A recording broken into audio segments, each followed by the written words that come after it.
Quand les enfants étaient tout petits, on avait toujours le sapin avec la crèche, donc des crèches que j'avais faites moi-même, mais de façon classique. Et puis un jour, l'idée m'est venue de faire, tiens, il y a des bergers, il faut faire une maison pour les bergers. Et donc j'ai construit une première maison et au fur et à mesure, je construisais des maisons. Après, il fallait faire d'autres décos. Alors j'ai fait des églises, des moulins, des ponts, des lavoirs et ainsi de suite. Et au fil du temps, ça s'est étoffé. J'ai chaque fois fait d'autres constructions. La première maison que j'ai faite, c'était en 95. Là, on avait déjà une crèche, mais vraiment la première construction, c'est celle-là. C'est la première maison que j'ai faite et c'était bien sûr en 1995. J'ai d'ailleurs marqué la date sur la porte. L'ensemble de la crèche du village compte environ une vingtaine de maisons, une bonne vingtaine de maisons, et il y a entre 250 et 275 santons. Les santons, bien sûr, c'est des santons achetés d'une seule marque pour leur finition. Et par contre, tout le reste, tout ce qui est pierre, bois et tout ça, c'est ce que j'ai ramassé au fur et à mesure quand je vais me promener au fil du temps. Et puis donc, quand il y a une belle forme ou une forme un peu spécifique, je les ramasse et puis ça me servira pour la décoration. Il y a non seulement les habitations, mais également tous les accessoires qu'on peut voir, que ce soit la charrette avec les tonneaux, que ce soit les fontaines, les ponts, les différents ponts, ou alors là les petits poulaillers et ainsi de suite. Tout ça, c'est moi qui l'ai fait. Je suis en train de faire une étable pour vaches et taureaux. Et donc, je suis en train de faire les murs, je suis en train de finir les murs et j'ai commencé le toit, à mettre les tuiles sur le toit. Et après, à la fin, je mettrai encore les décos. C'est vraiment des constructions, c'est pas du panneau peint ou quoi que ce soit, ou de la maquette, c'est vraiment de la construction. Les pierres, je les ramasse quand je vais en vacances, j'essaie de trouver des pierres plates et ainsi de suite qui puissent se tailler, que je puisse couper. Mais rien n'est acheté. Je trouve tout dans la nature au fur et à mesure de mes pérégrinations. Donc j'ai déjà pré-taillé des pierres brutes que j'ai taillées et ensuite je les casse, voilà. Je les casse au fur et à mesure avec une pince pour avoir la taille de pierre qu'il me faut, qu'ensuite je vais assembler et faire mon mur avec les différentes pierres que j'ai coupées. Donc là, j'ai coupé quelques-unes et ensuite je les assemble, j'essaie de trouver la bonne taille et ainsi de suite.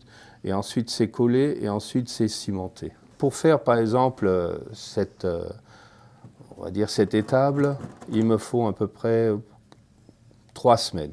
3 semaines parce que je ne peux pas tout faire d'un coup, il faut monter au fur et à mesure que je colle et que je mets les différentes pièces. Mais en gros, c'est 3 semaines à raison de 3 heures par jour. J'étale un peu de colle. Je vais faire la déco pour le sol. Donc je mets la colle. Ensuite, je prélève des échantillons de sable que j'ai récoltés sur une plage où il y a des petits morceaux de coquillage dedans. Voilà, et j'aplatis ça bien et je laisse sécher. Et ça me donnera le sol, un sol de terre pour les décorations. Pour faire le toit, quand il me faut des tuiles, je prends des rondelles de bois que j'ai sciées bien parallèles au départ à l'épaisseur qu'il me faut. Et ensuite, je les taille au cutter à la bonne épaisseur. Ici, j'ai mes morceaux de tuiles.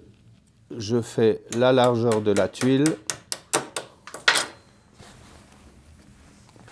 Et cette largeur de tuile-là, je la retravaille pour la mettre sur le toit. Je la reprends un petit peu pour pouvoir l'ajuster comme il faut.